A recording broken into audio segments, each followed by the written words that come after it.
कोई माई का लाल आपको कोई नहीं, किसी पास कोई हाथ भी नहीं लगा सकता। इंशाल्लाह अपनी शाही याशियों के लिए इनके पास बजट हैं, हर चीज़ के लिए इनके पास बजट है। कि उसकी बीवी को, नवीद की बीवी को इतना ब्लैकमेल किया था कि उसने आखिर में खुदकुशी कर ली। पाकिस्तान के अंदर ये कानून वो बना नहीं सकते, और उनका जो कानून है ना वहाँ पे बनाया हो, ये वहाँ पर जाके फॉलो करते हैं। तो पाकिस्तान कहाँ से आज़ाद है? ये कौन सी आज़ादी है? हमारे मुल्क को तो इन्होंने बंदी बनाया हुआ है। इस तरह थोड़े आज़ाद मुल्क होते हैं। ये जाएगा किसी मुल्क में कोई कानून तोड़ के पाकिस्तान वापस वो आके दिखाएं। देख लें, उस टाइम भी लंदन में इसका ऑपरेशन चल रहा था। इधर पाकिस्तान की इज्जत का जनाजा निकल रहा था। इन्होंने रेमंड डेविस का तहफ़्फ़ुज़ किया, और हमारे जितने भी लोग जो उनको इन्होंने कैद कर लिया, जिन किसी यूरोप की कंट्री में किसी जानवर को भी हाथ लगा के पाकिस्तान वापस वो आके दिखाओ हमें। 2 बंदों को उसने गोलियां मार दी थी, एक को उसने गाड़ी के नीचे दे दिया था। अस्सलाम वालेकुम, सुबह टीवी में खुशामदीद। मैं हूं मलिक नुमान। हमारे साथ एक भाई मौजूद हैं।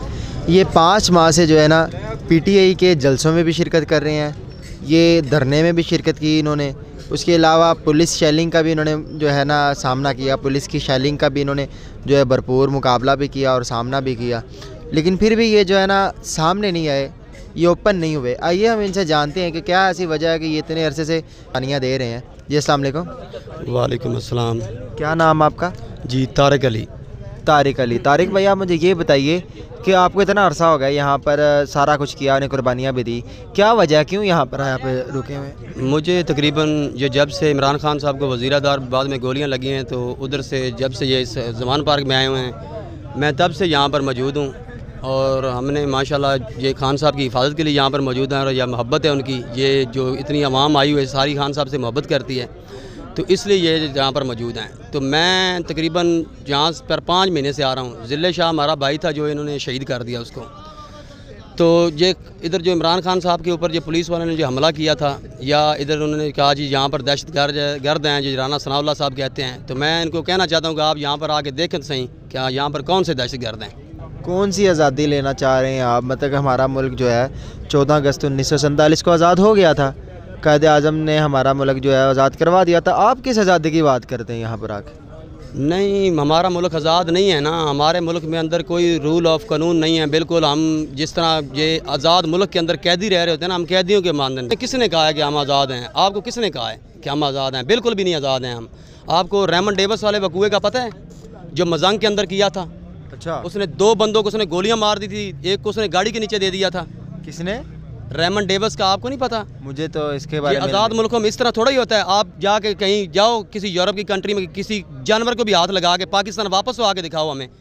वो रेमंड डेविस को तो आपने उसी टाइम यहाँ से पूरे प्रोटोकॉल के साथ, रेमंड डेविस ने यहाँ पर जब जिन लोगों के ख़ानदानों के लोग मारे हैं, बजाय हमारे इदारों को उनका तहफ़्फ़ुज़ करना चाहिए था, उल्टा इन्होंने रेमंड डेविस का तहफ़्फ़ुज़ किया, और हमारे जितने भी लोग जो उनको इन्होंने कैद कर लिया, जिनके बंदे मरे हैं, ऊपर से इंसाफ के बजाय उनको इन्होंने ब्लैकमेल करना शुरू कर दिया, उनको धमकाना शुरू कर दिया कि बाकी जो भी रहस है ना वो भी मारे जाओगे।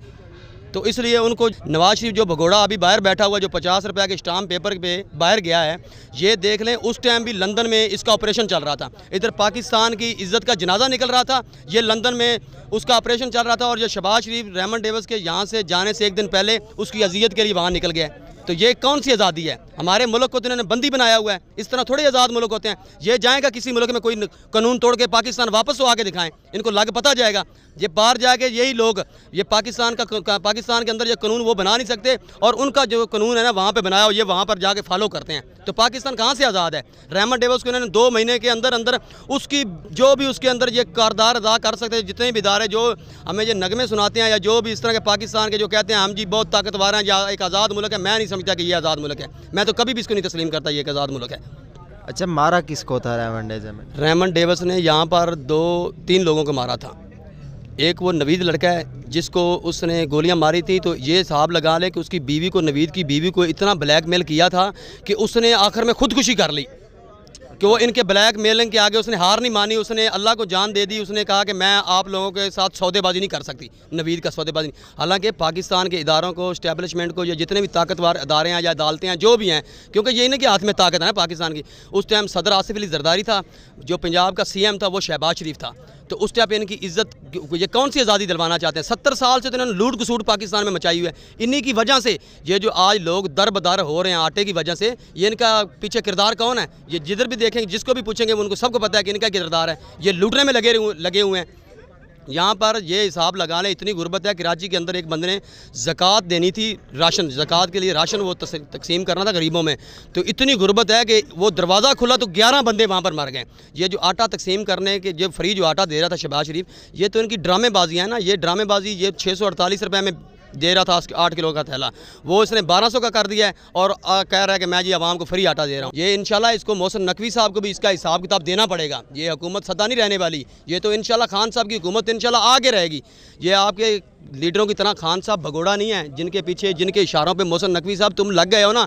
इंशाल्लाह ये आप बहुत कानून आइन तोड़ रहे हो, इसकी सज़ा आपको मिलेगी। तनवीर इलियास साहब हैं जो वज़ीर आज़म थे आज़ाद कश्मीर के, ये अदालत ने उसको पता नहीं किस चीज़ पे, हमें तो किसी अवाम को पता नहीं, हमें तो ये यकदम पता चला है कि ये शहबाज शरीफ ने नायल होना था। ये इसने जो आइन तोड़ा है, जो अदालत ने हुक्म दिया था कि आपने 20 अरब रुपया देना है KP के इलेक्शन के लिए और पंजाब इलेक्शन के लिए, पंजाब के इलेक्शन के लिए, तो इन्होंने जनाब, इनके पास वोटर नहीं है ना, इनके पास सपोर्ट नहीं है, नहीं तो इन्होंने हर चीज़ करनी थी। 70 अरब रुपया लैपटॉप के लिए इनके पास है, अपनी शाही याशियों के लिए इनके पास बजट हैं, हर चीज़ के लिए इनके पास बजट हैं, पर जिसके ऊपर इमाम का मैंडेट की जो हुकूमत आनी है ना, जिस ज़रिए से, वो इनके पास बजट नहीं है। तो ये हिसाब लेंगे, हर तरह के ये आइन तोड़ रहे हैं। वो मरियम नवाज़ जो है उसने जलसों के अंदर हर जगह पे वाज़े तस्वीरें लगा के तकरीरें की हैं जजों के ख़िलाफ़, तो उसके ऊपर तो कोई नाअहली का केस नहीं हुआ, ना उसके ऊपर कोई उसको पकड़ने वाला आया है। ये जो तनवीर इलियास साहब हैं जो वज़ीर आज़म हैं आज़ाद कश्मीर के, हमें तो इसका पता भी नहीं, हालांकि मैं 24 घंटे मेरा इंटरेस्ट ही इन चीज़ों के ऊपर है, मुझे भी नहीं पता कि उसको किस चीज़ पे नायल कर दिया। अच्छा, पता ही नहीं है कि उनको किस चीज़ पे नायल कर दिया? बिल्कुल नहीं पता। किसको पता है? आपको पता है? किसी को भी नहीं पता। मुझे तो ये पता चला है कि उसको जब खबर चली है ना कि शहबाज शरीफ ने नायल होना था, तो उल्टा इन्होंने जो उसको तनवीर इलियास साहब को नायल कर दिया। ये मैं उन लोगों को बताना चाहता हूँ कि ये आप इमरान खान को नंगा करने की कोशिश कर रहे हैं ना, तो इंशाल्लाह आप खुद ही नंगे हो रहे हैं। ये इमरान खान लोगों को बता रहा है कि हमारे अंदर ये कितने बड़े जो डाकू इस मुल्क के ऊपर काबिज हैं, ये वाज़ेह हो रहे हैं कि कौन कौन से ये आइन तोड़ेंगे। इन्होंने एक दफ़ा वो सजाद अली शाह वाला भी आइन तोड़ा था, चीफ जस्टिस जो थे ना, अदालत के ऊपर हमला कर दिया था, जिस तरह ये आज भी सारे हवारी जो है ना हमला आवर होना चाह रहे हैं। तो इंशाल्लाह हम तो ये चीफ जस्टिस उमर तैयाब बतियाल साहब से यही रिक्वेस्ट करते हैं कि 22 करोड़ पाकिस्तान की जो अवाम है ना, ये आपके साथ खड़ी है, तो आपने जो फैसला लिया है इस पर आप डट जाएँ, और इन्होंने जो आइन तोड़ा है इसके अंदर शहबाज शरीफ को नाअहल करें और इनको इनकी आइन तोड़ने की सज़ा दी जाए। मेरी अपील है चीफ जस्टिस उमर बदयाल साहब से कि आप ये इसके ऊपर डट के खड़े हो जाए। पूरी 22 करोड़ आपके साथ अवाम खड़ी है, आपको घबराने की बिल्कुल कोई ज़रूरत नहीं है। कोई माई का लाल आपको कोई नहीं, किसी पास कोई हाथ भी नहीं लगा सकता। इंशाल्लाह जिस तरह हमने 14 मार्च को इमरान खान साहब की हिफाजत की, हम इंशाल्लाह आपकी भी हिफाजत करेंगे।